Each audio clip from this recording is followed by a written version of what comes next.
ఈరోజు మనం ఆయన సన్నిధిలోనికి వచ్చినప్పుడు ఒకటే గోల్ తోటి మనం ఆయన సన్నిధిలో ఉందాం. దేవా, నాతో మీరు మాట్లాడండి, నాకు మిమ్మల్ని మీరు ప్రత్యక్షపరచుకోండి, నాకు ఇదిగో నీవేమై ఉన్నావో ఇంకా ఎక్కువగా గుర్తించగలగడానికి నాకు సహాయం చేయండి అని మనం దేవుడిని అడుగుదాం. చిన్న ప్రార్థన చేసుకొని ప్రారంభించుకుందాం. వాక్యంలో నుంచి నేర్చుకోవడానికి ప్రభువా నాతో మాట్లాడండి అని చిన్న ప్రార్థన చేద్దాం. నా ప్రభువా, నీకు వందనాలు. ఈరోజు నీ సన్నిధిలో నిన్ను ఆరాధించడానికి, స్తుతించడానికి, ఘనపరచడానికి, నీ వాక్యంలో నుండి నేర్చుకోవడానికి మేమందరం కూడి వచ్చి ఉన్నాం ప్రభువా.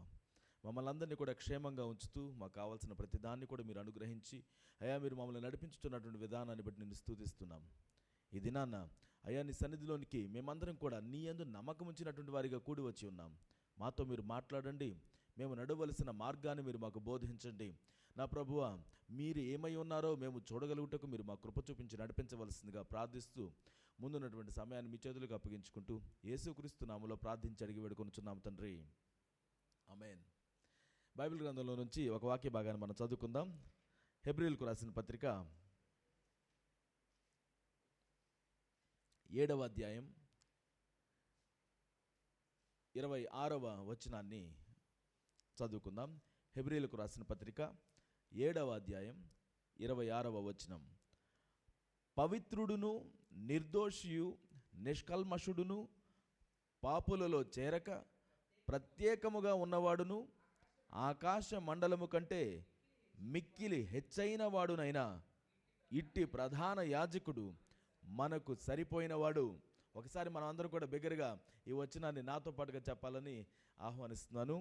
నాతో పాటుగా చెప్పండి, నేను చెప్పిన వెంటనే చెప్పడానికి ప్రయత్నించండి. పవిత్రుడును నిర్దోషియు నిష్కల్మషుడును పాపులలో చేరక ప్రత్యేకముగా ఉన్నవాడును ఆకాశ మండలము కంటే మిక్కిలి హెచ్చైన వాడునైనా ఇట్టి ప్రధాన యాజకుడు మనకు సరిపోయినవాడు. మనకు తగినవాడు అని అక్కడ రాయబడి ఉంటుంది. సరిపోయినవాడు, తగినవాడు. ఆయన ఎవరంట? యేసు మనకేమై ఉన్నాడు అట? మన ప్రధాన యాజకుడు. అందరూ ఒకసారి చెప్దాం, ఆయన ఏమై ఉన్నాడు? మన ప్రధాన యాజకుడు. మనం యాజకుడు అంటే ఏంటో కొన్ని విషయాలు మనం అర్థం చేసుకోవడానికి ప్రయత్నించుదాం. పాత నిబంధన గ్రంథంలో దేవుడు మనుషుల్ని సృజించిన తర్వాత మనిషి దేవుని పట్ల అవిధేయత చూపించి అతిక్రమంతో పాపాన్ని కొని తెచ్చుకున్నప్పుడు దేవునికి మనిషికి ఉన్నటువంటి సంబంధం తెగిపోయింది. దేవుని నుండి దూరముగా మనిషి జీవించాల్సినటువంటి పరిస్థితి ఏర్పడింది. ఆ విధంగా జీవిస్తున్నప్పుడు దేవుడు మాత్రం మనిషి నుంచి దూరంగా ఉండాలని ఆశపట్టలేదు. దేవుడు మనిషికి దగ్గరగానే ఉండాలని కోరుకున్నాడు. ఆయన ఎంతగా కోరుకున్నాడంటే ఆయన అందరితో మాట్లాడడానికి ఇష్టపడ్డాడు. ఆదాము అవ్వలతో దేవుడు మాట్లాడుతూ ఉండేవాడు. మనకి వాక్యం చెప్తుంది, చల్లపూటను సాయంత్రం పూట అనుకుంటాం మనం, ఆయన వారితో మాట్లాడడానికి యూజువల్గా ఒక హ్యాబిచువల్గా ఆయన వారితో సహవాసం చేస్తూ ఉంటాడని మనం చూస్తాం. వారు దేవుని సన్నిధిలో నుంచి దూరం అయిపోయినప్పుడు వారి కుమారులు కయ్యూను హేబేలు గురించి మనం చదువుతాం. వారిద్దరిలో ఎవరు మంచివారు మనకు తెలుసు. ఎవరు? హేబేలు మంచివాడు, కయ్యూను చెడ్డవాడిగా మనం చెప్పుకుంటాం తను చేసిన కార్యాలను బట్టి. అయితే దేవుడు ఎవరితో మాట్లాడాడని బైబిల్ చెప్తుంది? కయ్యూనుతోనే దేవుడు మాట్లాడితే హేబేలుతో మరి ఎక్కువగా మాట్లాడుంటాడని నేను నమ్ముతాను. దేవుడు మొదటి నుంచి మనిషితో సహవాసం చేస్తూ ఉన్నాడు. మనిషి దూరం అయినప్పుడు కూడా ఆయనే రీచ్ అవుట్ అవుతున్నాడు. ఆయన వారికి తను ప్రత్యక్షపరుచుకుంటూ ఉన్నాడు. ఆదాము అవ్వలకు ఏ విధంగా దేవుడు తను ప్రత్యక్షపరుచుకున్నాడో అదే విధానంలో కయ్యూను హేబేలుకు దేవుడు ప్రత్యక్షపరచుకోవడానికి వీలు లేదు. దేవునికి చాలా దూరమైనటువంటి మానవులుగా వీరున్నారు. అప్పటి నుంచి అందరం కూడా దేవునికి దూరంగా ఆత్మీయమైనటువంటి పరిస్థితిలో చనిపోయినటువంటి వారిగా మనం అందరం ఉన్నాం. కానీ దేవుడు తన వైపు నుంచి మనుషులతో జీవించాలి, మనుషులను విమోచించాలి, అంటే వారిని మరలా దగ్గరికి తీసుకుని రావాలి. ఆ సంబంధం ఏదైతే తెగిపోయిందో దాన్ని పునరుద్ధరించాలి అని ఎల్లప్పుడూ ఆశపడుతూనే ఉన్నాడు. అటువంటి ఆశలో భాగంగా ఆయన మనుషులలో ఒక కుటుంబాన్ని ఏర్పాటు చేసుకొని ఆ కుటుంబం ద్వారా మానవాళి అంతటికీ కూడా రక్షణ తీసుకురావడానికి ఏర్పాటు చేసుకున్నాడు. ఏది ఆ కుటుంబం? ఎవరండి? అబ్రహాము కుటుంబం. దేవుడు అబ్రహాము కుటుంబాన్ని ఏర్పాటు చేసుకొని ఆ అబ్రహాము కుటుంబంలో నుంచి యేసుక్రీస్తు రావాలి అని ఆయన చాలా గొప్ప ప్రణాళికలను ఏర్పాటు చేసుకున్నాడు. ఈ అబ్రహామును దేవుడు ఏర్పాటు చేసుకున్న తర్వాత ఆయన సంతానంలో నుంచి ఇశ్రాయేలీయులు అనేటువంటి దేశాన్నే దేవుడు తయారు చేశాడు. 12 గోత్రాలతో కూడినటువంటి ఇశ్రాయేలు దేశం.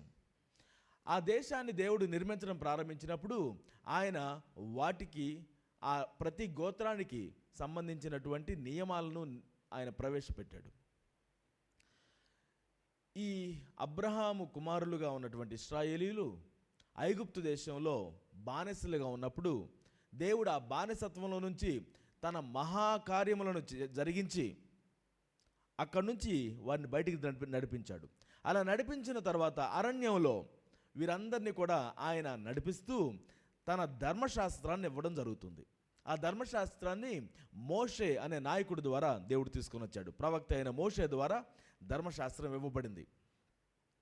ఆ ధర్మశాస్త్రంలో ఆయన వారిని ఎలా జీవించాలో ఎలా జీవించకూడదో చెప్తూ వారికి ఒక కట్టడను ఏర్పాటు చేశాడు.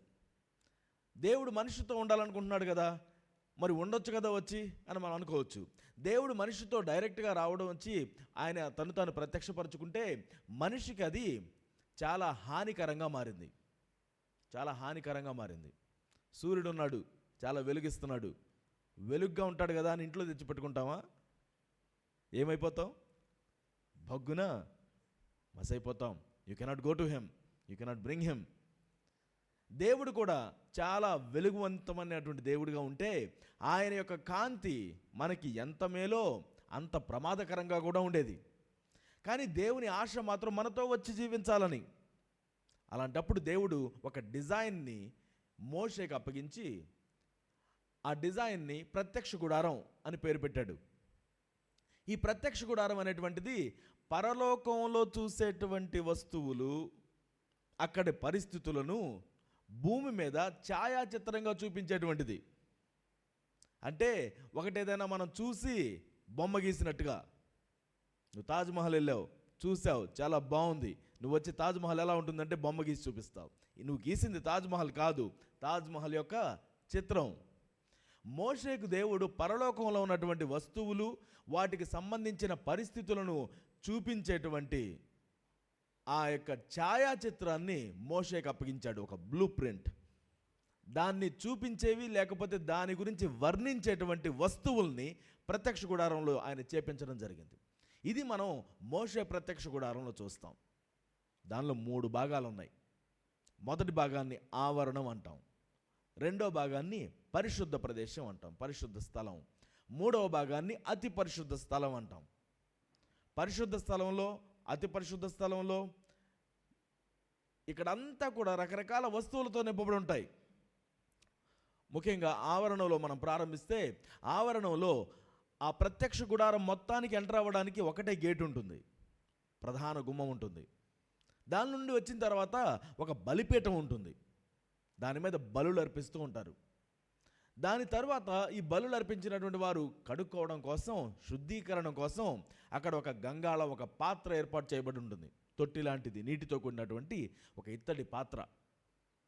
3 విషయాలు ఆవరణంలో. ఏంటవి? గుమ్మము, బలిపీఠము, నీటితో కూడినటువంటి గంగాళం. ఏంటవి?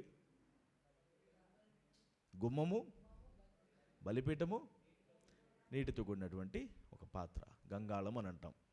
ఇది ఆవరణంలో ఉన్నటువంటివి. పరిశుద్ధ స్థలంలోకి వెళ్ళేటప్పటికి దానిలో కూడా 3 విషయాలు మనం చూస్తాం. దానిలో ఒకటి దీపవృక్షం ఉంటుంది, బంగారంతో చేయబడిన దీపవృక్షం. దాని లోపల ఆలివ్ ఆయిల్ని వేస్తారు. మొత్తానికి ఒక పైప్స్ లాగా ఉంటుంది, బంగారపు దీపవృక్షం. దానికి ఆపోజిట్గా ఒక టేబుల్ వేసి ఉంటుంది. ఆ టేబుల్ మీద 12 రొట్టెలు పెట్టబడి ఉంటాయి. దాన్ని మనం సముఖపు రొట్టెల బల్ల అంటాం, సముఖపు రొట్టెల బల్ల. ఈ రెండింటి మధ్యలో కొంచెం ముందుకి ధూప నైవేదిక ఉంటుంది, నైవేద్యాన్ని చేసేటువంటి ఒక ధూప వేదిక. బయట బలిపీఠం ఉంది కదా, ఇక్కడ ఉన్నటువంటి ఈ పీఠానికి సంబంధించినటువంటి తేడా ఏంటంటే, బయట జంతువుల్ని బలిగా అర్పిస్తే ఇక్కడ ధూపవేదిక దగ్గర ధూపం వేస్తారు.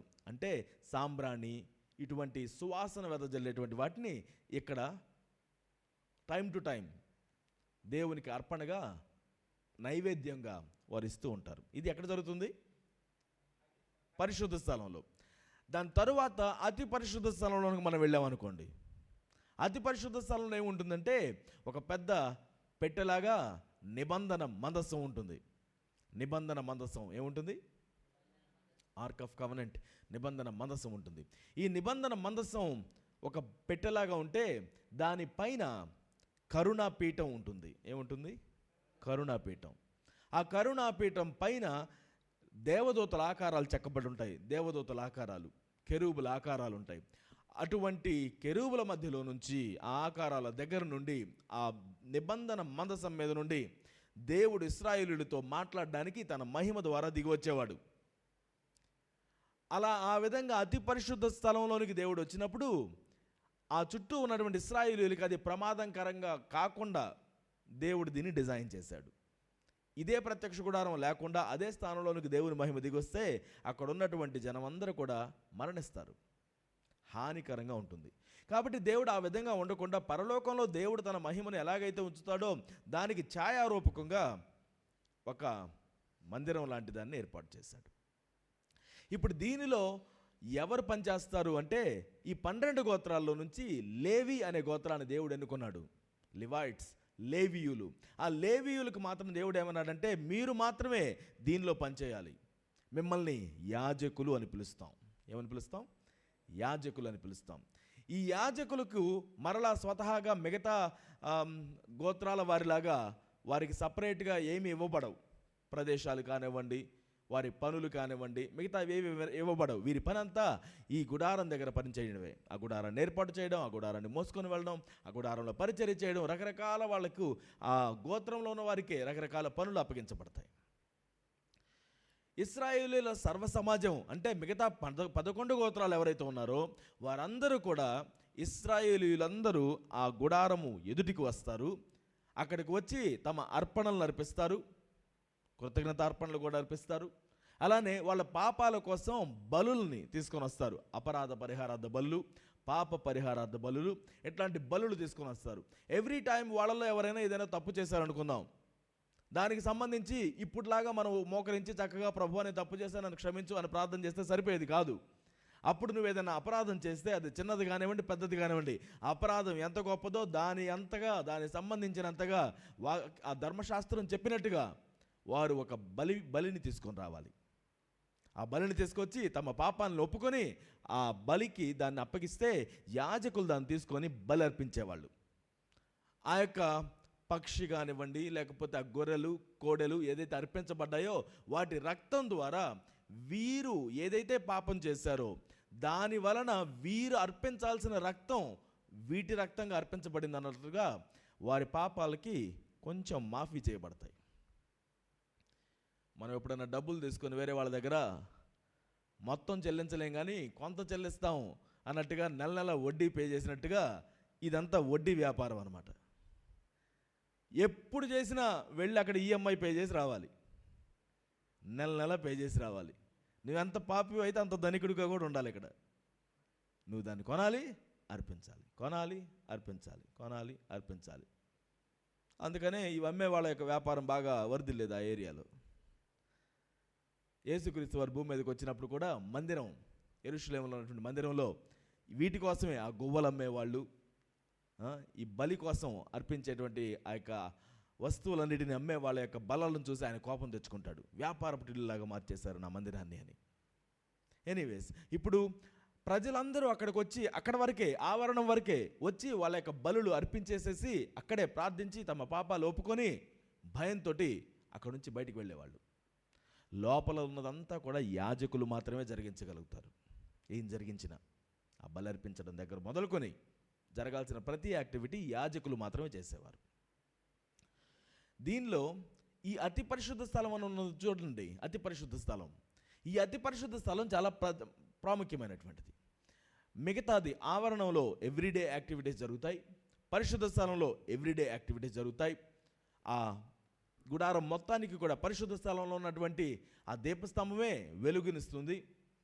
అక్కడ ఎల్లప్పుడూ కూడా నైవేద్యం అర్పించబడుతూ ఉంటుంది, టైం టు టైం, ఎవ్రీడే. కానీ అతి పరిశుద్ధ స్థలం ఉంది కదా, ఈ అతి పరిశుద్ధ స్థలానికి మాత్రం సంవత్సరానికి ఒక్కసారి ఒక్క వ్యక్తి లోపలికి వెళ్ళేవాడు. సంవత్సరానికి ఒక్కసారి విమోచన దినం అని పిలుస్తాం.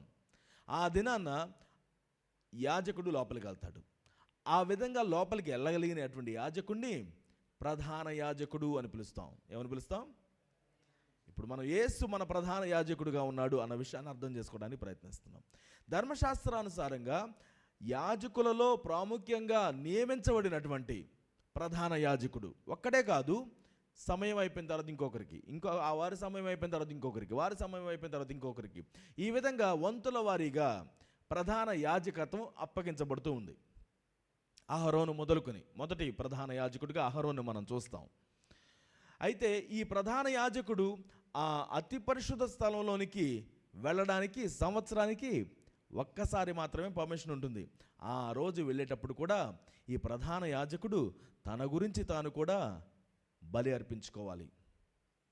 తన పాపాలను తను ఒప్పుకోవాలి, తనను తాను పవిత్రపరుచుకోవాలి. ఇతరుల కోసం ఎలాగైతే బలి అర్పిస్తున్నాడో తన కోసం కూడా బలి అర్పించుకొని లోపలికి వెళ్ళాలి. ఈ అతి పరిశుద్ధ స్థలం చాలా ప్రమాదకరమైంది కూడా. అది ఎంత పరిశుద్ధమైతే అంత ప్రమాదకరం. ఈ విషయాన్ని మీరు అర్థం చేసుకోండి. ఎంత పరిశుద్ధమైతే అంత ప్రమాదకరం. పరిశుద్ధమైంది చీప్గా దొరకదు. పరిశుద్ధమైంది ఎంత గొప్పదైతే, అది ఎంత అతి పరిశుద్ధమైనదైతే అంత ప్రశస్తమైంది, అంత విలువైంది, అంత ప్రమాదకరమైంది, అంత తేలిగ్గా దొరికేది కాదు. దానికి చాలా సాక్రిఫైసెస్ చేయాల్సి ఉంటుంది. అతి పరిశుద్ధ స్థలంలోనికి వెళ్ళడానికి ఈ ప్రధాన యాజకుడు చాలా ముందు నుంచి సిద్ధపడాలి, తన చిన్నతనం నుంచి సిద్ధపడాలి. దానికోసం ఓ ప్రధాన యాజకుడిగా మారినప్పుడు ఇప్పుడు డైరెక్ట్గా నేను వెళ్ళిపోతానంటే కుదరదు. తను కనుక అజాగ్రత్తగా లోపలికి వెళితే అక్కడికక్కడే మరణిస్తాడు. లోపలికి వెళ్ళినటువంటి ప్రధాన యాజకుడు తన ఆలోచనల దగ్గర నుంచి తన నిమిత్తమై సరి అయినటువంటి విధానంలో బలి అర్పించుకోకుండా, తన పాపాలను ఒప్పుకోకుండా, తను తాను శుద్ధి చేసుకోకుండా లోపలికి వెళితే అక్కడికక్కడే మరణిస్తాడు. మరణించినటువంటి ప్రధాన యాజకుడిని బయటికి తీసుకురావడానికి కూడా ఎవరు వెళ్ళడానికి వీల్లేదు. కాబట్టి వెళ్ళేటప్పుడే ఒక తాడు కట్టి పంపిస్తారు లోపలికి. ఆ దినం ఏదైతే సంవత్సరానికి ఒకసారి ఆయన లోపలికి వెళతాడో సర్వ సమాజం, ఇశ్రాయేలీయులందరూ కూడా ఆ పరిశుద్ధ స్థలానికి ఎదుటుగా, ఆ గుడారానికి ఎదుటుగా వచ్చి అందరూ నిలబడతారు. అందరూ వెయిట్ చేస్తుంటారు. ఎందుకంటే యాజకుని పనేంటి? ఈయన దేవుని సన్నిధిలో మనుషుల పక్షాన ఆయన సన్నిధికి వెళతాడు, రిప్రజెంట్ చేస్తాడు. ఏం చేస్తాడు? మనుషుల పక్షాన ఒక ప్రతినిధిగా దేవుని సన్నిధిలోనికి వెళతాడు. వీరి కోసమై ఆ కోడెల రక్తాన్ని తీసుకొని, ఆ రక్తాన్ని తీసుకొని వెళ్ళి, ఇదిగో మా అందరి పాపాలని మీరు క్షమించండి, మమ్మల్ని మన్నించండి, మాకు ఏ కీడు జరగకుండా సహాయం చేయండి అని మాకు బదులుగా, మా రక్తానికి బదులుగా మేము దీన్ని అప్పగిస్తున్నాం అని చెప్పేసి అర్పించుకునేవారు. ప్రజల పక్షాన దేవునికి రిప్రజెంట్ చేసేటువంటి యాజకుడిని మనం చూస్తున్నాం. ఆ యాజకుడు లోపలికి వెళ్ళేటప్పుడు ఆయనకు డ్రెస్ కోడ్ కూడా దేవుడు ఇచ్చాడు. గంటలు ఉంటాయి దానికి. లోపలికి వెళ్ళి అటు ఇటు తిరుగుతుండాలి, నైవేద్యం అర్పిస్తూ, ఆ రక్తాన్ని చిమ్ముతూ. ఆ గంటలు ఆగిపోయాయి అనుకో, దాని అర్థం ఏంటి? ఏదో అయిపోయింది, ఇంకా ఏదో అయిపోయింది. ఆ గంటలు కాసేపు ఎక్కువసేపు రాకపోతే, నీకు వినపడుతుందా గంట? నీకు వినపడుతుందా? వినపట్టలేదా? ఇంకేం చేయాలి? ఇంతే, లాగేయడమే. మీలో ఎవరైనా అంత అతి పరిశుద్ధ స్థలానికి వెళ్ళాలనుకుంటున్నారా? Do you want to be? ఆ పరిస్థితుల్లో దేవుని పిలుపు అంటే కొన్నిసార్లు చాలా ఈజీగా అనిపిస్తుంది. ఏముంది, దేవుడే చూసుకుంటాడు అన్నీ, పర్లేదు. కానీ మనం చేయాల్సింది ఎంత ఉందో తెలుసా? అతి పరిశుద్ధ స్థలంలోనికి వెళ్ళేటువంటి ప్రధాన యాజకుడు తాను ఎంతో గొప్పగా మరి సిద్ధం చేసుకొని వెళ్ళాలి. That's very high calling. ఈరోజు మనం మాట్లాడుతుంది ఆ అతి పరిశుద్ధ స్థలంలోనికి ప్రవేశించేటువంటి ప్రధాన యాజకులందరిలో కంటే గొప్ప ప్రధాన యాజకుడి గురించి మనం మాట్లాడుతున్నాం. ఈ ప్రధాన యాజకుడికి రెగ్యులర్గా అక్కడికి వెళ్ళేటువంటి, అతి పరిశుద్ధ స్థలంలోనికి వెళ్ళేటువంటి ప్రధాన యాజకులకి చాలా తేడా ఉంది. ఆ తేడా ఏంటి? మామూలుగా వీరందరూ లేవి గోత్రం నుంచి వచ్చారని చెప్పుకుంటాం కదా. లేవి గోత్రాన్ని దేవుడు ఎన్నుకున్నాడు. కానీ యేసుక్రీస్తు వారు లేవి గోత్రం నుంచి రాలా. ఒకవేళ యేసుక్రీస్తు వారు కనుక ఆ మందిరం దగ్గరికి వెళ్ళి, ఆ గుడారం దగ్గరికి వెళ్ళి, నేను అతి పరిశుద్ధ స్థలంలోకి వెళతాను అని అంటే ఎవరు వెళ్ళనివ్వరు. ఎందుకని? నీ గోత్రం ఏంటి? నువ్వెలా వస్తావు అతి పరిశుద్ధ స్థలంలోకి? 1,00,000 ప్రశ్నలు. సో భూ సంబంధమైనటువంటి వాటిని బట్టి చూస్తే ఆయన ఎప్పటికీ యాజకుడు కాలేడు. ఈ విషయాన్ని మనం 8వ అధ్యాయంలో మనం చూస్తాం.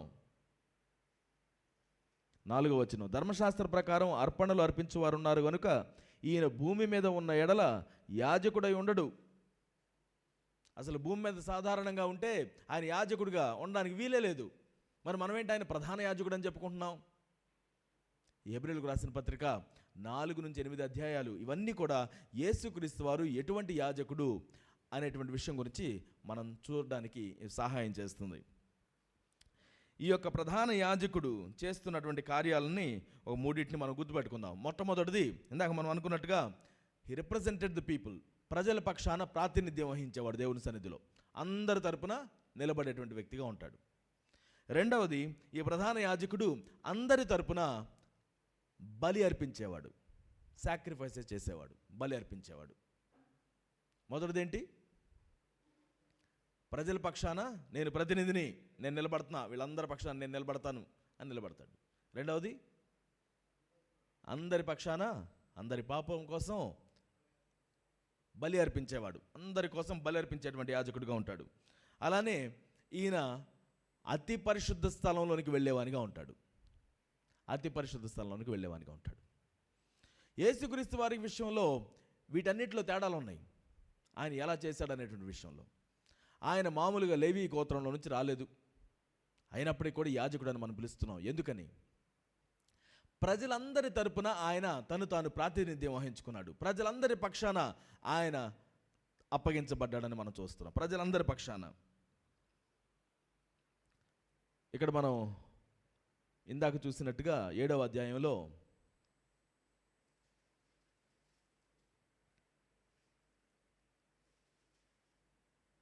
24వ వచనాన్ని మనం చూడొచ్చు.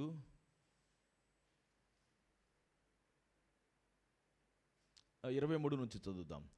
మరియు ఆ యాజకులు మరణము పొందుట చేత ఎల్లప్పుడూ ఉండ సాధ్యము కానందున అనేకులైరి గాని ఈయన నిరంతరము ఉన్నవాడు గనుక మార్పు లేని యాజకత్వము కలిగిన వాడాయను. ఈయన తన ద్వారా దేవుని యొద్దకు వచ్చి వారి పక్షమున విజ్ఞాపన చేయుటకు నిరంతరము జీవించుచున్నాడు గనుక వారిని సంపూర్ణముగా రక్షించుటకు శక్తిమంతుడై ఉన్నాడు. ఇక్కడ గమనించుదాం, యేసుక్రీస్తు వారు ప్రజల పక్షంగా దేవుని సన్నిధిలో నిలబడడం అనేటువంటి దాన్ని మనం ధ్యానిస్తున్నాం. యోహాను చెప్తాడు, బాప్తిస్మిచ్చే యోహాను యేసుక్రీస్తుని చూసి ఏమని చెప్తాడు? ఇదిగో ఈయన లోక పాపమును మోసుకొని పోవు దేవుని గొర్రెపిల్ల. అందరి పాపాన్ని తన మీద వేసుకొని ఆయన సన్నిధిలోనికి వెళ్ళాడట. ప్రధాన యాజకుడు మనుషుల పక్షాన నిలబడినట్టుగా నిలబడ్డాడు. ఈయన నీ పాపాన్ని, నా పాపాన్ని, మనందరి పాపాలని దేవుడు తన మీద వేసుకొని బలిగా మారడాన్ని మనం చూస్తున్నాం. యేసుక్రీస్తు వారి విషయంలో ఇక్కడ 2 విషయాలండి. ఒకటి, ఆయన యాజకుడు అని మనం చెప్పుకుంటున్నాం. బట్ ఆయన యాజకుడు మాత్రమే కాదు, ఆయన బలిగా కూడా ఉన్నాడు. ఆయన ఒక యాజకుడు, అలానే శ్రేష్టమైన బలి. లోక పాపములను మోసుకొని పోవు దేవుని గొర్రెపిల్ల ఆయనే. ప్రధాన యాజకుడు కూడా ఆయనే. యేసుక్రీస్తు వారికి అంటే ముందుగా ఉన్నటువంటి యాజకులు, ఆ కాలంలో ఉన్నటువంటి యాజకులు చాలామంది ఉన్నారు. ప్రధాన యాజకులు కూడా ఉన్నారు. కానీ వారు ఆ మందిరం లోపలికి వెళ్ళాలంటే అతి పరిశుద్ధ స్థలంలోనికి తమను తాము సిద్ధం చేసుకొని వెళ్ళాలి, తమ కోసం బలి అర్పించుకొని వెళ్ళాలి. కానీ మనం యేసుక్రీస్తు గురించి మాట్లాడుతున్నప్పుడు తన గురించినటువంటి బలి అప్పగించుకోవడానికి అవసరమే లేనటువంటి వాడు ఆయన. ఎందుకంటే నాలో పాపము లేదు అని స్పష్టంగా చెప్పగలిగిన ఏకైక వ్యక్తి ఆయన. తన కోసం ఎటువంటి బలి అర్పించకుండానే అతి పరిశుద్ధ స్థలంలోనికి వెళ్ళగలిగినటువంటి వ్యక్తి ఆయన. నా అతి పరిశుద్ధ స్థలం అనేది ఇందాక నేను చెప్తున్నట్టుగా ఇదంతా ఛాయాచిత్రంగా ఉంది, ఒక షాడో లాంటిది ఇది. కానీ ఆయనైతే నిజమైనటువంటి అతి పరిశుద్ధ స్థలం, పరలోక రాజ్యంలోనికి వెళ్ళి అక్కడ మన తరపున విజ్ఞాపన చేసేటువంటి దేవుడిగా ఉన్నాడు ఆయన. హల్లెలూయా.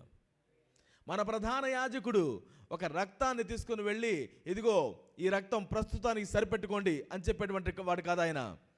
ఆయన నిరంతరము నిలిచేటువంటి దాన్ని మన కోసం చేసిన వాడు ఆయన. దేవునికి మనిషికి, దీన్ని అర్థం చేసుకోవడానికి ప్రయత్నించుదాం. దేవునికి మనిషికి మధ్యలో చాలా పెద్ద గ్యాప్ వచ్చింది. చాలా పెద్ద గ్యాప్ వచ్చింది. లోయ ఏర్పడింది.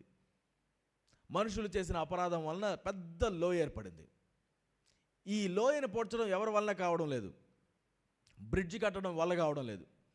ప్రతిసారి ఎవరైనా తప్పు చేసినప్పుడు ఆ బ్రిడ్జి, ఆ లోయ చాలా పెద్దదిగా ఉంటే ఈ ఏదైతే సాక్రిఫైసెస్ ఉన్నాయో ఇవన్నీ కూడా చిన్న చిన్న బ్రిడ్జిలు కట్టినట్టుగా ఉంటుంది. చిన్న చిన్న బ్రిడ్జిలు. ఆ బ్రిడ్జ్ అలా కడుతున్నారో లేదో వెంటనే మరలా కూలిపోయేది. మరలా వచ్చి ఇంకో బ్రిడ్జ్ కట్టాల్సి వచ్చేది. కానీ యేసుక్రీస్తు వారు వచ్చినప్పుడు ఆయన పర్మనెంట్గా ఒకటే బ్రిడ్జ్ కట్టేశాడు. మనిషి నుంచి దేవునికి నేనే మధ్యవర్తిని, నా ద్వారా మాత్రమే మీరు అవతలికి దాటగలుగుతారు. He made a bridge. And ఆ బ్రిడ్జ్ని ఎవరు కోల్చడం వల్ల కాదు. అందుకే మనం అంటాం, సిలువను గురించినటువంటి వార్త నశించుతున్న వానికి వెరితనం, రక్షించబడుతున్న మనకు మాత్రం దేవుని శక్తి.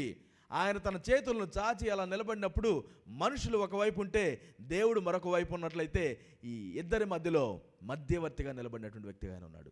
ఆ పర్మనెంట్ బ్రిడ్జ్ కట్టగలిగినటువంటి ప్రధాన యాజకుడు మన యేసయ్య. నీకు నాకు మధ్యలో దేవుని యొక్క సహవాసం మనకు దూరంగా ఉంటే మనం చేయాల్సిందల్లా యేసుక్రీస్తు వారిని బట్టి ఆయన సన్నిధిలోనికి వెళ్ళడమే.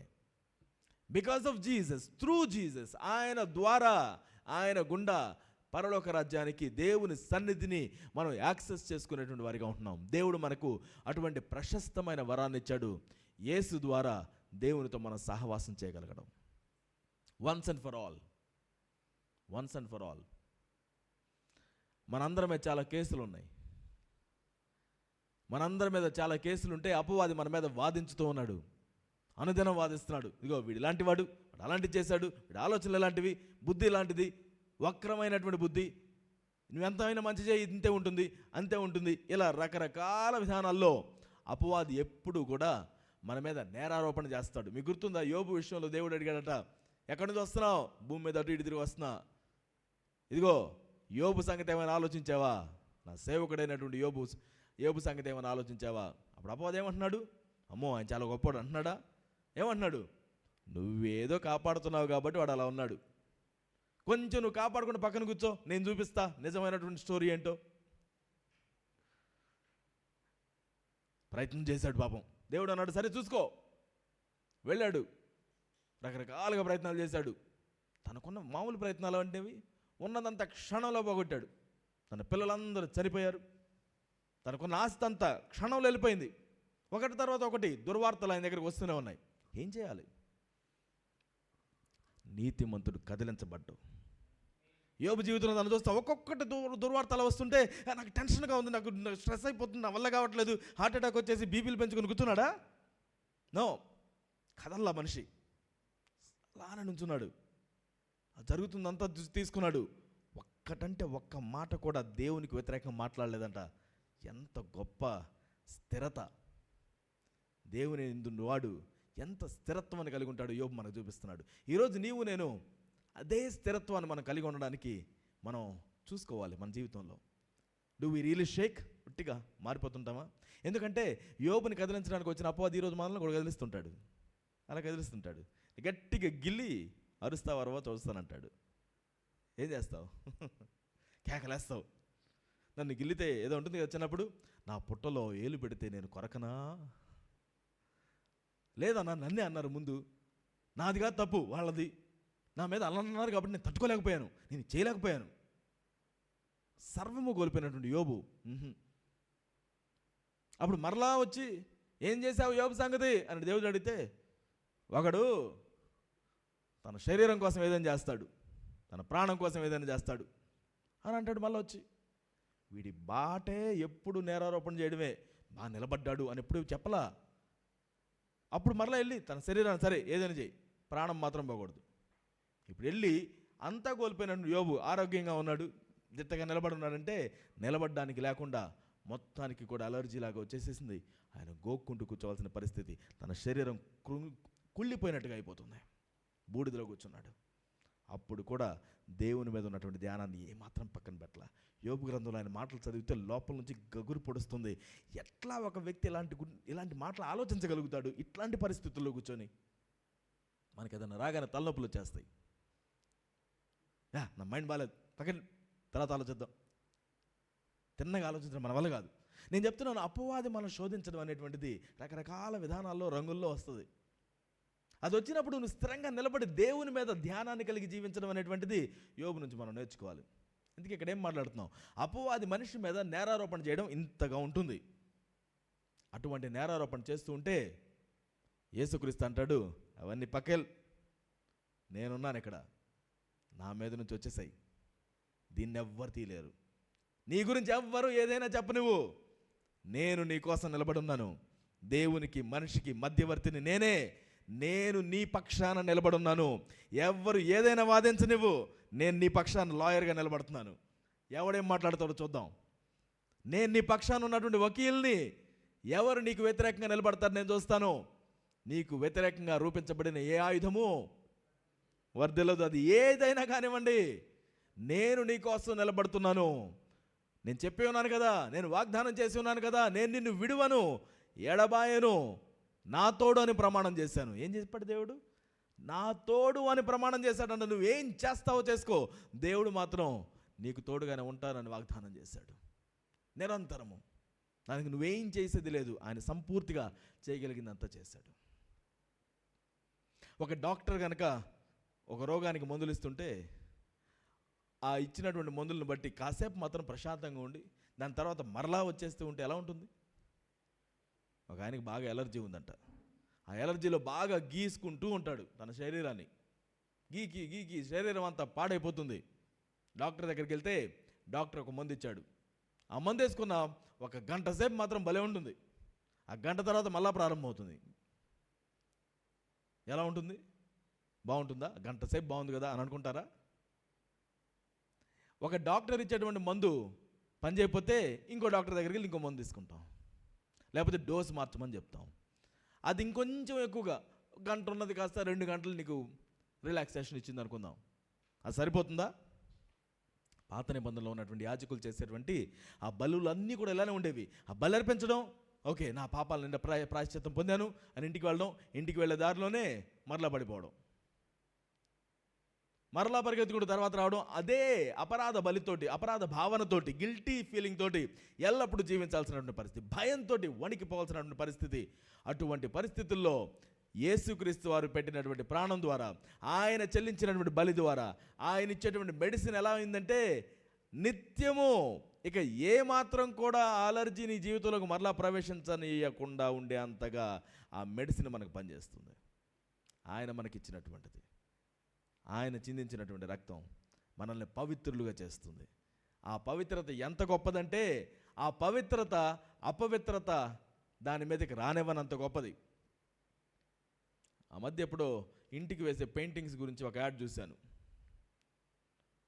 పెయింటింగ్ వేస్తాడు, దాని మీదకి అన్నీ తీసుకొచ్చి కొడతాడు, ఏది అంటుకోద్దానికి. మా పెయింటింగ్ యొక్క గొప్పతనం అంటాడు. ఏది అంటుకోద్దానికి, ఏది దాని మీద నిలబడదు. యేసుక్రీస్తు వారు నీకు ఇచ్చినటువంటి పరిశుద్ధత ఎంత గొప్పదంటే ఏ అపవిత్రత దాని మీద అంటుకొని నిలబడలేదు. అది ఎలాంటిదైనా ఆగి ఉండలేదు. సాధారణంగా కుష్ఠరోగులు కనుక ఆ రోజుల్లో బైబిల్ కాలంలో కుష్ఠరోగులు ఉంటే వారిని ఊరి నుంచి వెలివేసేవాళ్ళు. ఎందుకంటే అది ఒక అంటువ్యాధి, అప్పటికి దానికి మందులు లేవు. వాళ్ళ దగ్గర ఉంటే అందరికీ అది సోకుతుంది కాబట్టి ఊరి నుంచి వెలివేసేవాళ్ళు. వారి దగ్గరికి ఎవరు వెళ్ళేవాళ్ళు కాదు. వాళ్ళు ఎక్కడో ఆ గుహల్లో లోపల ఉంటే ఆ తాళ్ళ ద్వారా అక్కడెక్కడి నుంచో ఆహారాన్ని పంపిణీ చేసేవాళ్ళు ఊరి బయట ఉన్నటువంటి వాళ్ళకి. వాళ్ళని పట్టుకుంటే అపవిత్రులు అవుతారని ధర్మశాస్త్రం చెప్తుంది. అలా అపవిత్రుడైన వాడు కూడా ఊరి బయటికి వెళ్ళి 7 రోజుల తర్వాత మళ్ళీ వెనక్కి వచ్చి చూపించుకోవాలి నాకు అది వచ్చిందా రాలేదా అని. అది కుష్ఠం అయితే వీడు కూడా వెలివేయబడతాడు, కుష్ఠం కాకపోతే ఊర్లోకి జాయిన్ చేయబడతాడు. అంటే ఆ కుష్ఠరోగిని ముట్టినటువంటి వ్యక్తి అపవిత్రతుడు అవుతున్నాడు. యేసుక్రీస్తు వారి దగ్గరికి ఒకసారి ఒక కుష్ఠరోగి వస్తాడు. కొండ మీద ప్రసంగం చేసి ఆయన ముగించుకొని కిందకు వచ్చేటప్పుడు ఆ మాటలన్నీ వింటున్నటువంటి కుష్ఠరోగి ఆయన దగ్గరకు వస్తాడు. అయ్యా వచ్చి, నీకు ఇష్టమైతే నన్ను శుద్ధినిగా చేస్తావా అని అడుగుతాడు. అప్పుడు యేసుక్రీస్తు వారు ఏం చేస్తారో తెలుసా? ఆయన వెళ్ళి ఆయన్ని ముట్టి, నాకు ఇష్టమే, స్వస్థత పొందుకో. ముట్టాల్సిన అవసరం ఏముందో? ముడుతుంటే మిగతా యాజకులు కానీ ప్రీస్టులు కానీ వీళ్ళందరికీ ఎలా ఉంటుంది తెలుసా? యాజకులు ఎలాంటి వాళ్ళు అంటే వాళ్ళు ఎలాంటి అపవిత్రతను ముట్టకూడదు. ఎందుకో తెలుసా? అపవిత్రతను ముడితే వీళ్ళు అపవిత్రులు అయిపోతారు. వీళ్ళు అపవిత్రులు అయితే అతి పరిశుద్ధ స్థలానికి కాదు కదా, అసలు ఆ ఆవరణలోని కూడా వెళ్ళడానికి వీళ్ళకి పర్మిషన్ ఉండదు. బట్ ఇక్కడ యేసుక్రీస్తు వారు మాత్రం వెళ్ళారు, ఆయన ముట్టుకుంటున్నాడు. నాకు ఇష్టమే, నువ్వు శుద్ధుడిగా అవ్వు అని చెప్తున్నాడు. ఎందుకంటే ఈయన పరిశుద్ధత ఎలాంటిదంటే, అపరిశుద్ధత ఈయన్ని అపవిత్రత చేయడం కాదు. ఈయన పరిశుద్ధత ఎంత గొప్పదంటే అది ఎలాంటి అపవిత్రత అయినా దానికి పరిశుద్ధత వస్తుంది తప్పించి దాని అపవిత్రత ఈయనకి కొంచెం కూడా అంటుకోదు. అస్సలు అంటుకునే ప్రసక్తే లేదు. ఆయన ఇచ్చేటువంటి పరిశుద్ధత కూడా అదే పరిశుద్ధత. నీకు నాకు దేవుడు ఇచ్చేటువంటి పరిశుద్ధత ఎంత గొప్పదంటే ఎటువంటి అపవిత్రత మనకు అంటుకొని జీవించడానికి వీలే లేదు. దేవుడు నీకు ఇచ్చినటువంటి పరిశుద్ధత, it is resistant to sin. మనం వాటర్ రెసిస్టెంట్ అంటాం చూడండి. వాటర్ పోయి ఏం కాదు, వాటర్ రెసిస్టెంట్. ఫోన్లు ఉన్నాయి కదా ఇప్పుడు, వాటర్ రెసిస్టెంట్ ఫోన్స్. తీసుకెళ్ళి నీళ్ళలో పడేస్తే ఏం కావు, వాటర్ రెసిస్టెంట్.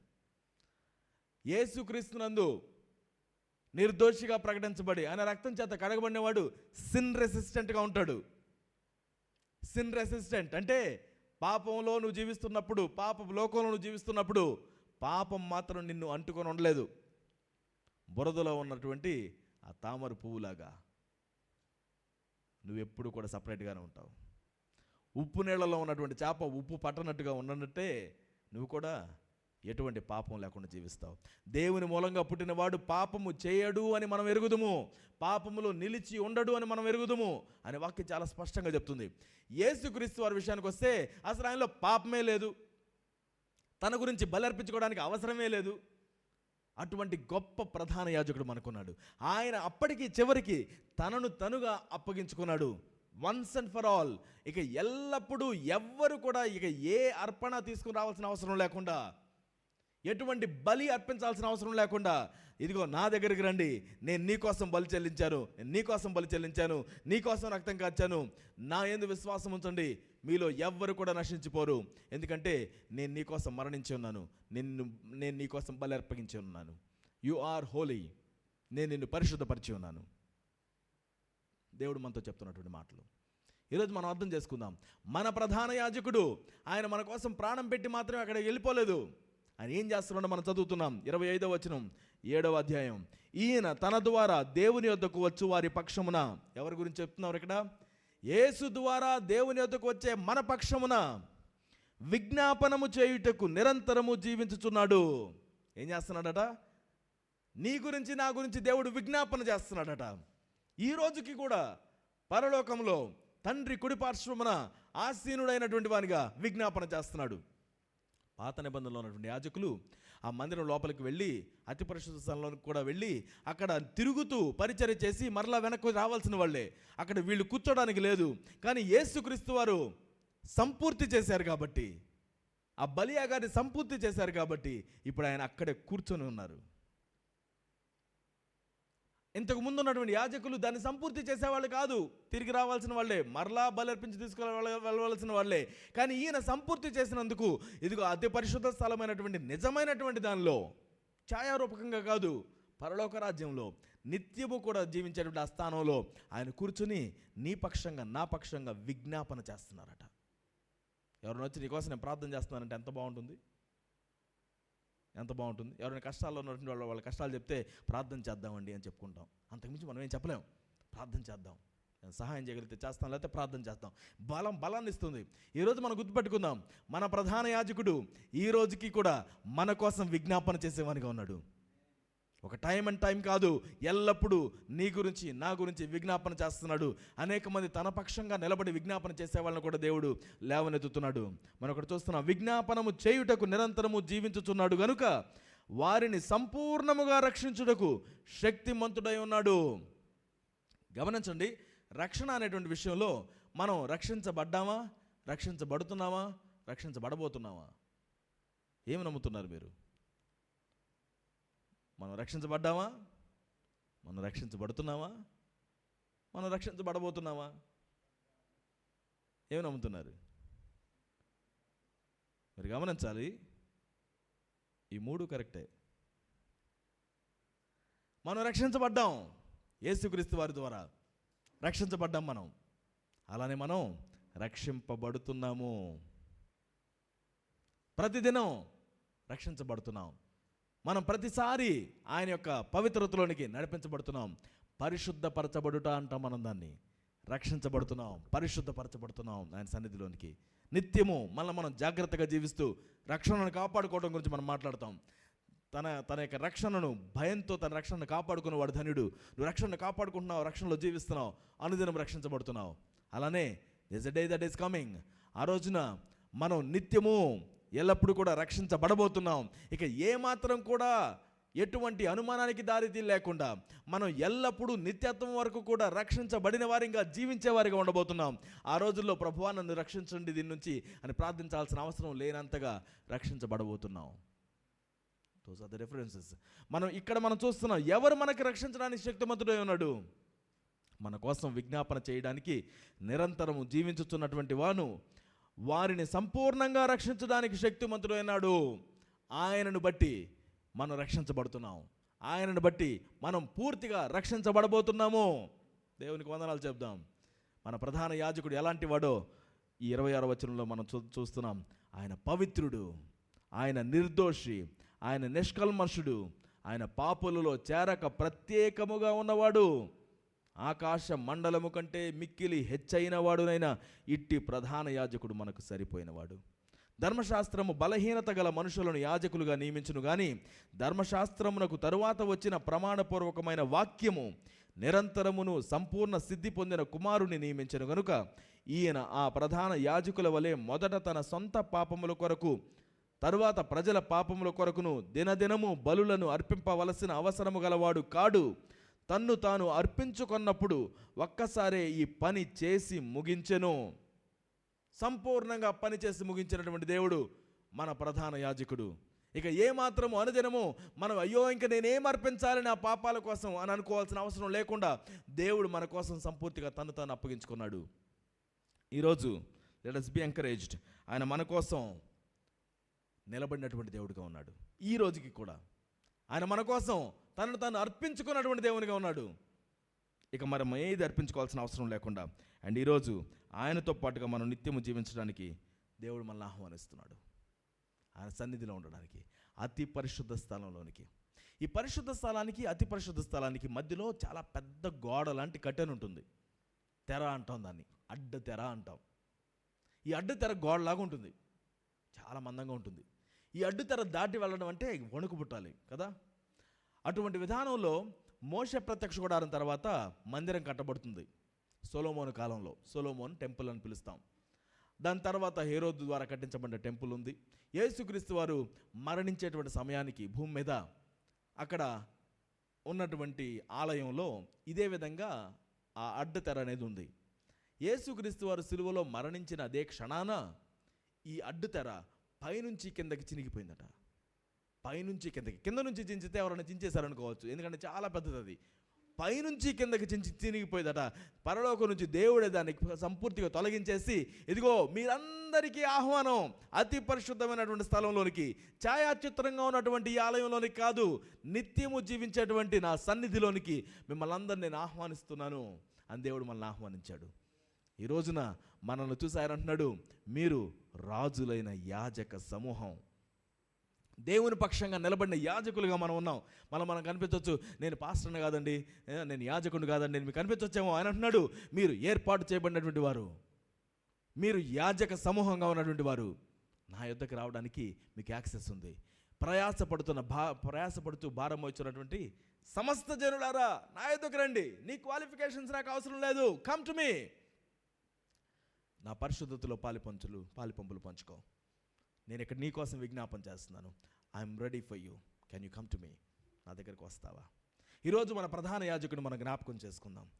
ఆయన మన పక్షాన వాదించేవానిగా ఉన్నాడు. నీకు నువ్వుగా వాదించుకోలేవేమో. నీ ఆలోచన ద్వారా నేను పనికిరాని వాడిని, నాకేమి వల్ల కాదు, నాకేది చేత కాదు, ఇటువంటి మాటలే నీ గురించి నువ్వు మాట్లాడుకుంటావేమో. ఐఎమ్ ఆల్వేస్ అ ఫెయిలియర్, నేను ఎప్పుడు విఫలమవుతూనే ఉంటాను, ఇంతకు మించి నేను ముందుకెళ్ళలేను, I cannot go beyond this అని నీకు అనిపించవచ్చేమో. అర్థం చేసుకో, నీ పక్షాన వాదించేటువంటి దేవుడు నువ్వు నా కుమారుడు అని చెప్తున్నాడు. నేను ఆనందిస్తున్నానని చెప్తున్నాడు. నేను నీ పక్షంగా నిలబడ్డానని చెప్తున్నాడు. నువ్వు గ్రేట్ థింగ్స్ని జరిగించేటువంటి వాడిగా ఉంటావని దేవుడు నీ కోసం మాట్లాడుతున్నాడు. ఆయన మాటల మీద మనం ముందుకెళ్ళాలి. మనకు అనిపించవచ్చు, నేను దేవుని చాలా దూరంగా ఉన్నాను, నేను ఆయన కుమారునిగా ఉండడం కుదరదు, పనివాడిగా అయినా వస్తాను. తప్పిపోయిన కుమారుడు అనుకున్నాడట, నేను అన్నీ చేసేసాను, చేయరాని అన్నీ చేశాను, మరలా ఏ ముఖం పెట్టుకుని వెళ్ళాలి నా తండ్రి ఇంటికి, కనీసం ఒక పనివాడిగా జాయిన్ అవుతాను అని చెప్పి వెనక్కి వస్తే ఆ తండ్రి ఏం చేశాడు? పరిగెత్తుకుంటూ వచ్చి కౌగిలించుకొని, ఇదిగో తప్పిపోయిన నా కుమారుడు దొరికాడు, చనిపోయినటువంటి నా కుమారుడు బ్రతికాడు అని గొప్ప విందు చేసేటువంటి దేవుడు మన దేవుడు. ఈరోజు నేను దేవుని సన్నిధికి తిరిగి వచ్చినప్పుడు ఆయన మనల్ని చూసి తిట్టేటువంటి దేవుడుగా లేడు, తృణీకరించేటువంటి దేవుడుగా లేడు. ఆయన మనల్ని చూసి ఆహ్వానించేటువంటి దేవుడుగా ఉన్నాడు, కౌగిలించుకునేటువంటి దేవుడుగా ఉన్నాడు. ఈరోజు దేవుని యొక్క కౌగిలిని మనం అనుభవించుదాం. ఆయన యొక్క సన్నిధిలో దేవుడు ఇచ్చేటువంటి ఆ యొక్క ప్రేమను మనం పొందుకుందాం. దేవుడిచ్చిన పరిశుద్ధతలో జీవించడానికి మళ్ళీ మనం సిద్ధం చేసుకుందాం, ప్రార్థన చేసుకుందాం. మన ప్రధాన యాజకుడు మనకు తోడుగా ఉన్నాడు. మనకు అట్టి ప్రధాన యాజకుడు ఒకడున్నాడు. ఆయన పరిశుద్ధ ఆలయమునకు, అనగా మనుషుడు కాక ప్రభువే స్థాపించిన నిజమైన గుడారమునకు పరిచారకుడై ఉండి పరలోకమందు మహామహుని సింహాసనమునకు కుడిపార్శ్వమున ఆసీనుడాయను. ప్రతి ప్రధాన యాజకుడు అర్పణలను బలులను అర్పించుటకు నియమింపబడును. అందుచేత అర్పించుటకు ఈయనకు ఏమైనా ఉండుట అవశ్యము. ధర్మశాస్త్ర ప్రకారము అర్పణలు అర్పించు వారున్నారు గనుక ఈయన భూమి మీద ఉన్న ఎడల యాజకుడుగా ఉండడు. మోషే గుడారం అమర్చబోయినప్పుడు కొండ మీద నీకు చూపించిన మాదిరి చొప్పున సమస్తము చేయుటకు జాగ్రత్త పడుము అని దేవుని చేత హెచ్చరింపబడిన ప్రకారము ఈ యాజకులు పరలోక సంబంధమగు వస్తువుల ఛాయారూపకమైన గుడారమునందు సేవ చేయుదురు. ఈయన అయితే ఇప్పుడు మరి ఎక్కువైన వాగ్దానములను బట్టి నియమింపబడిన మరి ఎక్కువైన నిబంధనకు మధ్యవర్తి అయి ఉన్నాడు గనుక మరి శ్రేష్టమైన సేవకత్వము పొంది ఉన్నాడు. ఈరోజు దేవుడు మనతో చేసిన నూతన నిబంధనను మనం జ్ఞాపకం చేసుకుందాం. He is able to do it. It is not because of you. It is because of His love. He did it for us.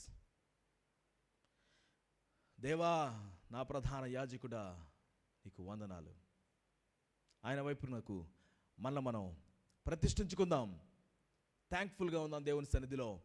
నా పక్షాన దేవుని సన్నిధిలో నిలబడినందుకు నీకు వందనాలు ప్రభువా. చెప్దాం దేవునితోటి, ఇదిగో నా కోసమై, నా పాపముల కోసమై వన్స్ అండ్ ఫర్ ఆల్ మీరు ఇదిగో బలిగా మీరున్నారు, బలి అర్పించబడ్డారు. మీకు వందనాలు. నా ప్రధాన యాజకుడా, దానితో పాటుగా మీరే బలిగా కూడా ఉన్నారు, నా కోసం బలి అయ్యారు.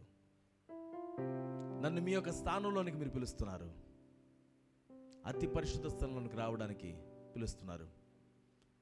ఈరోజు దేవా, నేను అతి పరిశుద్ధ స్థలంలోనికి ఎంటర్ అవుతాను నాయనా, నువ్వు నాకు ఇచ్చిన అపరిశుద్ధతలోనికి ఎంటర్ అవుతాను అని తీర్మానం చేసుకున్నటువంటి వారిని ఇదిగో ఈ క్షణం అందు లేచి నిలబడదాం, లేక మోకరించుదాం.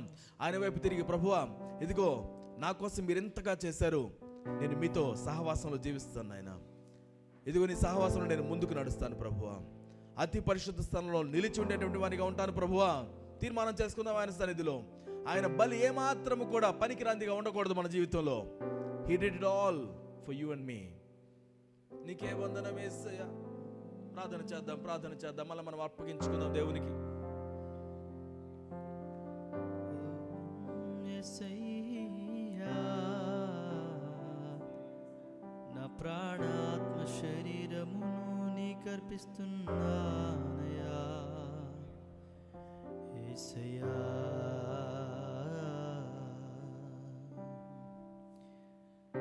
తేనె కంటే మధురము, తేనె కంటే మధురము యేసుక్రీస్తు మధురము.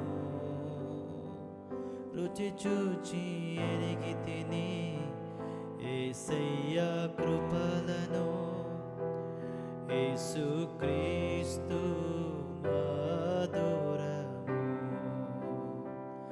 చూచి చూచి ఎరిగి తిని యేసయ్య కృపలను. యేసుక్రీస్తు మధురము, యేసుక్రీస్తు మధురము. నీవే నా సర్వము, నీవే నా జీవము, నీవే నా సర్వము అన్నిటిలో. నీ జీవం నాకు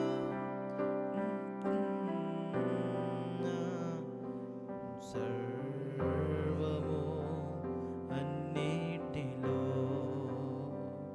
అన్నిటిలో.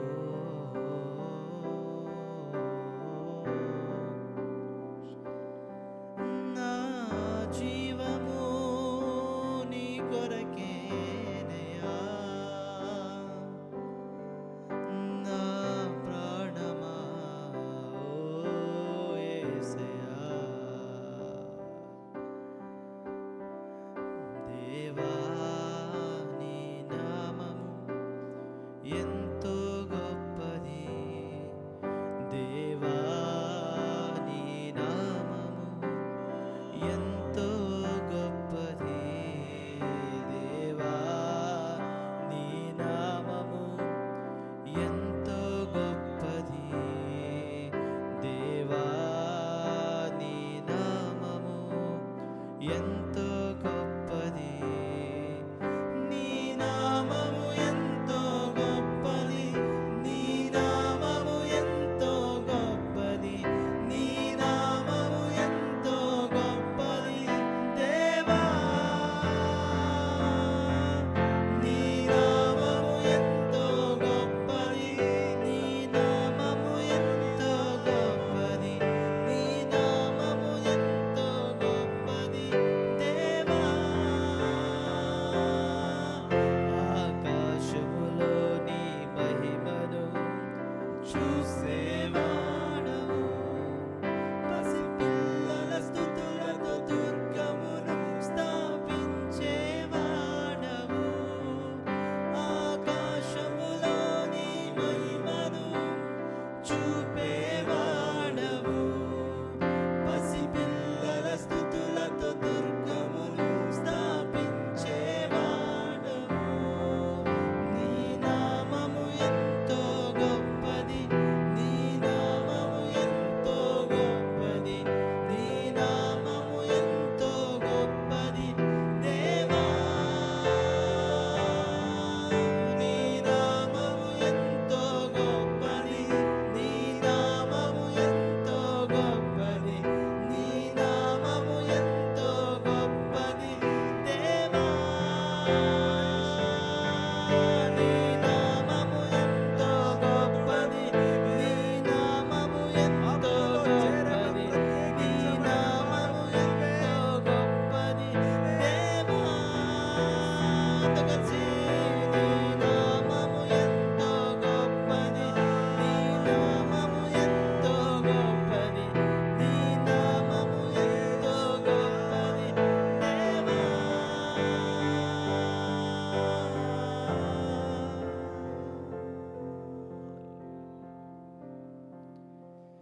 ఆకాశములో నీ మహిమను చూపేవాడవు, పసిపిల్లల స్తుతులతో దుర్గమును స్థాపించేవాడవు.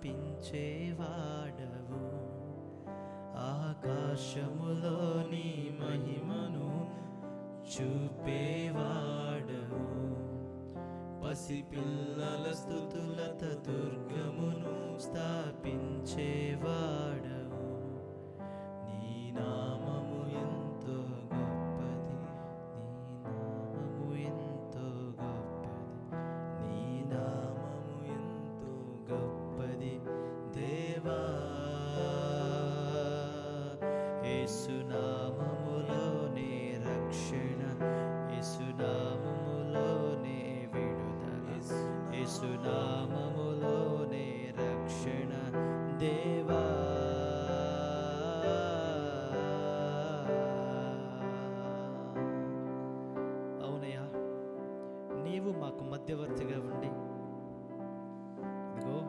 భూమి నుండి అయితే మేము ఎక్కడ నుండి వచ్చాము తిరిగి అక్కడికి రావటానికి ప్రధాన యాజకుడిగా వచ్చి, ప్రతినిధిగా వచ్చి, అయ్యా నీ రక్తాన్ని చిందించి దారిగా మార్చినటువంటి దేవా నీకు స్తోత్రాలు తండ్రి. ఇదిగో అపవాది మా మీద అనేకమైనటువంటి నిందలు వేయచ్చు, అయితే నీ రక్తము ఆ నిందను తీసివేసింది దేవా. ఇదిగో మేము నేరముగా అతి పరిశుద్ధమైన స్థలానికి రావటానికి మీరు కృప చూపించారు తండ్రి. ఇదిగో పరలోకములో ఉన్నటువంటి ఛాయగా, ఇదిగో ఈ ప్రత్యక్షపు గుడారులో చేసిన విధముగా, ఇదిగో మీరు డైరెక్ట్గా చూస్తే, నేరముగా మిమ్మల్ని చూస్తే ప్రతి మానవుడు చనిపోతాడు. కాబట్టి అయితే నీ రక్తం ద్వారా మనిషిగా మారయ్యా, నీ సొంత కుమారుడు మనిషిగా వచ్చి రక్తంగా కార్చిదయ్యా, మరలా తిరిగి అతి పరిశుద్ధ స్థలంలో నేరముగా మిమ్మల్ని చూడటానికి, కలవటానికి మీరు అవకాశం ఇచ్చి ఉంటున్నారు. దాన్ని బట్టి మీకు వందనాలు తండ్రి దేవేశయ్యా. చెప్తా వందనాలు దేవా. అతి పరిశుద్ధ స్థలంలో వెళ్ళటానికి మాకు అవకాశం కలిగించారు దేవా. ఇదిగో యాజకులు మాత్రమే వెళ్ళవలసిన ప్రదేశంలో, యాజకులు మాత్రమే ఆ మహిమను చూడాల్సినటువంటి వ్యక్తులుగా ఉన్నప్పుడు అలా మేము ఉండకుండా అయితే ఇదిగో యేసు రక్తం ద్వారా ప్రతి వారు ఎవరెవరైతే యేసుని స్వంత రక్షకునిగా అంగీకరిస్తారో వాళ్ళందరూ యాజకులుగా మారి నీ సన్నిధికి రావటానికి మీరు కృప చేయించారు తండ్రి దేవా. అది కేవలం యేసు నామము మాత్రమే. యేసు నామములోని విడుదల ఉన్నది, యేసు నామములోని శక్తి ఉన్నది, యేసు నామములోని సమాధానం ఉన్నది, యేసు నామంలో హృదయము కదిలింపబడుతున్నది, యేసు నామంలోని బంధనాలు తొలగిపోతాయి, యేసు నామంలోని సమస్తము కలుగుతున్నవి దేవయేసయ్య. మా బలము, మా అతిశయము, మా శక్తి, మా ఆశ్చర్యము దేవా యేసు నామము మాత్రమే తండ్రి దేవా. యేసు నామము, యేసు నామము అన్ని నామముల కంటే పై నామము, ఉన్నత నామము. ఆ నామములోనే మాకు జయము, జయము, జయము తండ్రి దేవేశయ్య. చెప్దాము ఒక్కసారి ఆఖరిగా. ఆకాశములో నీ మహిమను చూసి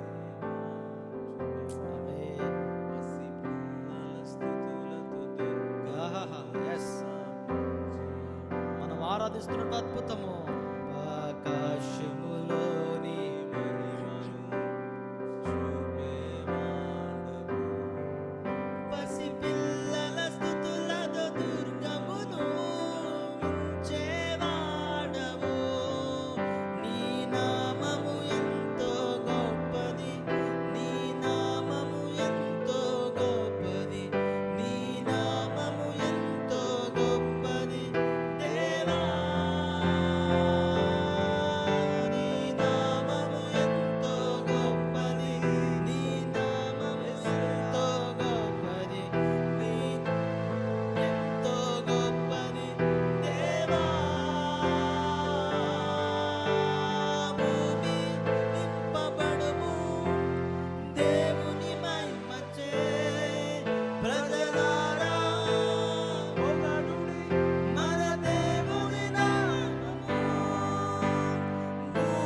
యేసు నామములోనే విడుదల, యేసు నామము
పక్షముగా దేవా అతి పరిశుద్ధ స్థలంలో వాదించేటువంటి వానిగా మీరున్నారు.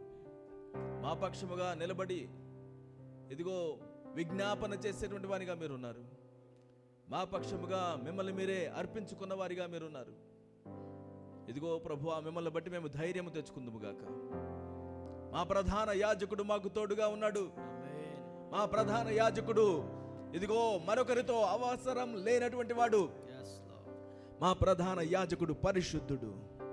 మా ప్రధాన యాజకుడు నిర్దోషి. మా ప్రధాన యాజకుడు నిష్కల్మషుడు.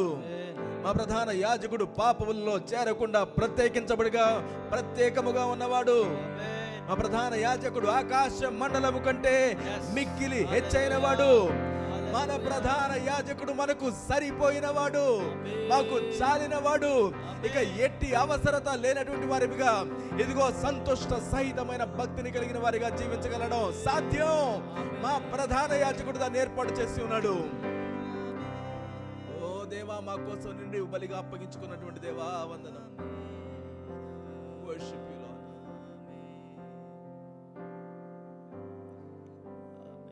నీ వంటి వారు ఎవ్వరును లేరు ప్రభు. పరిశుద్ధుడు, పరిశుద్ధుడు, పరిశుద్ధుడు, పాపులలో చేరక ప్రత్యేకముగా ఉన్నవాడు. Worship you.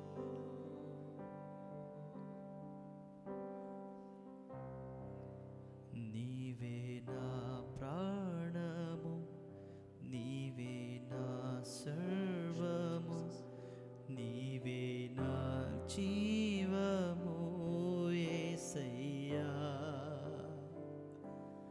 నీవే నా ప్రాణము, నీవే నా సర్వము, నీవే నా జీవము యేసయ్యా.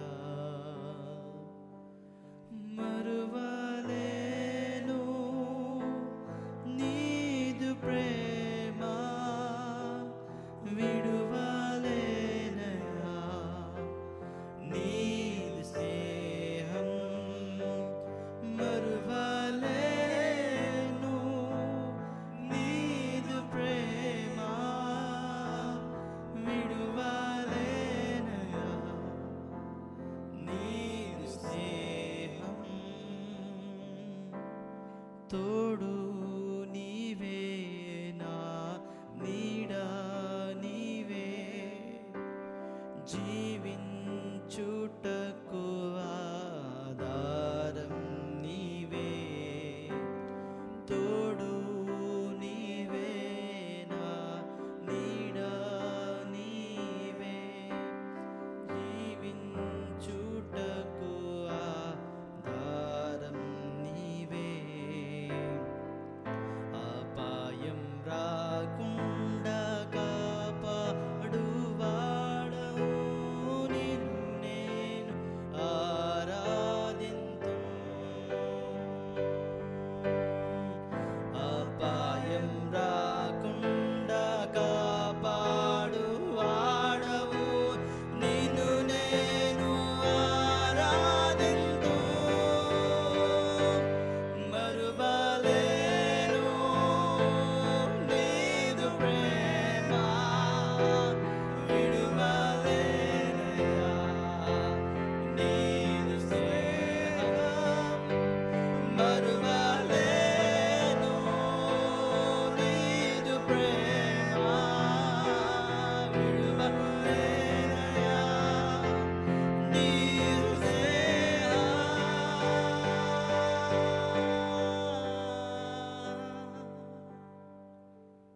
నా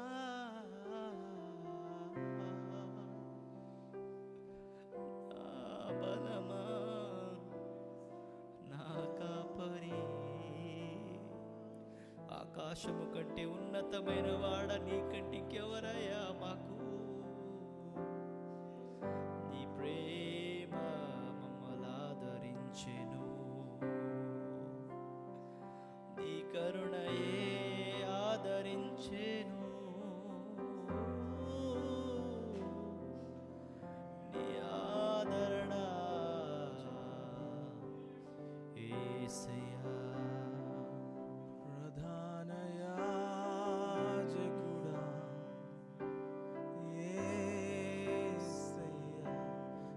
ప్రధాన యాజకుడా నా యేసయ్యా ప్రధాన యాజకుడా నా యేసయ్యా ప్రధాన యాజకుడా నా యేసయ్యా ప్రధాన యాజకుడా నా యేసయ్యా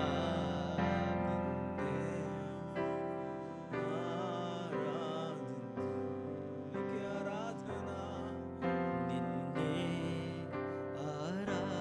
ఆరాధింతును యేసయ్యా నిన్నే ఆరాధింతును నిన్నే ఆరాధింతును ప్రధాన యాజకుడా యేసయ్యా ప్రధాన యాజకుడా నా యేసయ్యా ప్రధాన యాజకుడా నా యేసయ్యా ప్రధాన యాజకుడా యేసయ్యా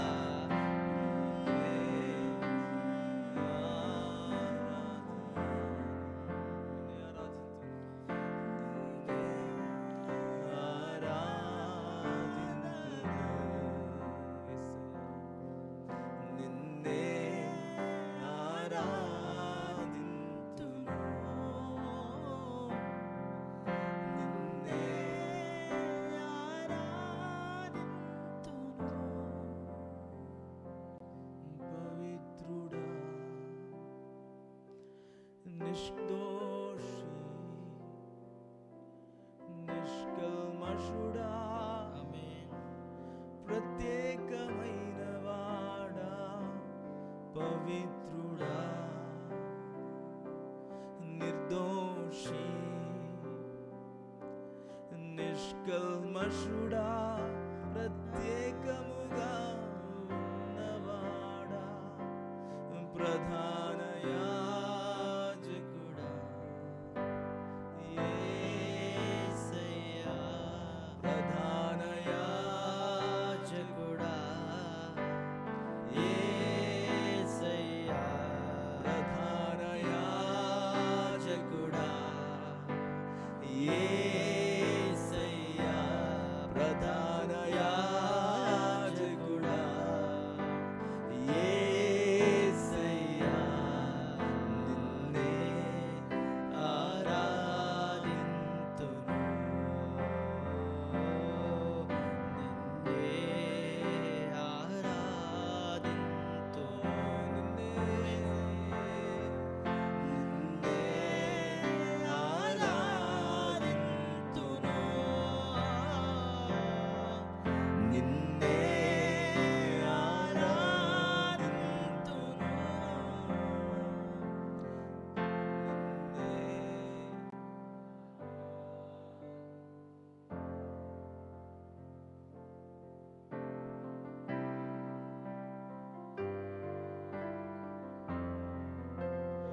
Once and for all, you've done everything for us, Lord. We don't have to turn back, look on our behind.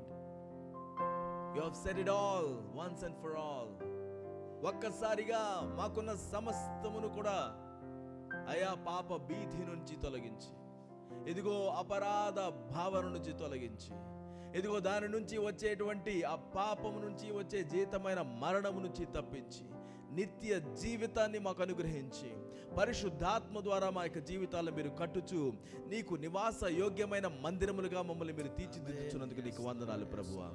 ఇదిగో అతి పరిశుద్ధమైన దేవా, మీరు మమ్మల్ని తాకి ఉన్నారు. అతి పరిశుద్ధమైన వారిగా మమ్మల్ని మీరు ఏర్పాటు చేసుకుని ఉన్నారు. మీరు మమ్మల్ని ఏం పిలుస్తున్నారో మా చెవులు దాన్ని వినుగాక. మీరు మమ్మల్ని ఎలా చూస్తున్నారో ఇదిగో మమ్మల్ని మేము ఆ విధంగా చూచుకునేదముగాక. అయ్యా, మానవాళి అంతా కూడా నీ యొక్క కనుసన్నల్లో ప్రభువా తమ గురించినటువంటి ఆలోచనే కాకుండా ఇతరుల పక్షముగా కూడా ఇదిగో వారిని మీరు ప్రేమించుచున్నారు, వారిని కూడా మీరు రక్షించుకొని ఉన్నారు అన్నటువంటి విషయాన్ని జ్ఞాపకం చేసుకొని సామరస్యాన్ని కలిగి జీవించేటువంటి వారిగా ఉండడానికి మీరు కృప చూపించి నడిపించండి. నీ సన్నిధిలో బలపరచండి. లోతుగా ఇంకను నీ వాక్యమును అర్థం చేసుకునే వారిగా ఉండడానికి, మా కోసం మీరేం చేశారో దాన్ని గుర్తించి ఇదిగో దానిలో మేము జీవించడానికి మీరు మాకు కృప చూపించి నడిపించవలసిందిగా ప్రార్థిస్తున్నాం. మా ప్రధాన యాజకుడా నిన్ను ఆరాధిస్తున్నాం. నిత్యము నీతో పాటుగా ఇదిగో నీ సన్నిధిలో జీవించడానికి ఇష్టపడుతున్నాం. మమ్మల్ని నడిపించండి. ఇదిగో నీకు ఇష్టమైన పాత్రలుగా మమ్మల్ని మీరు అయ్యా మలల్చి నీకు సంతోషకరమైనటువంటి దీవెనగా మా యొక్క జీవితాలను మీరు ఉంచవలసిందిగా ప్రార్థిస్తున్నాం.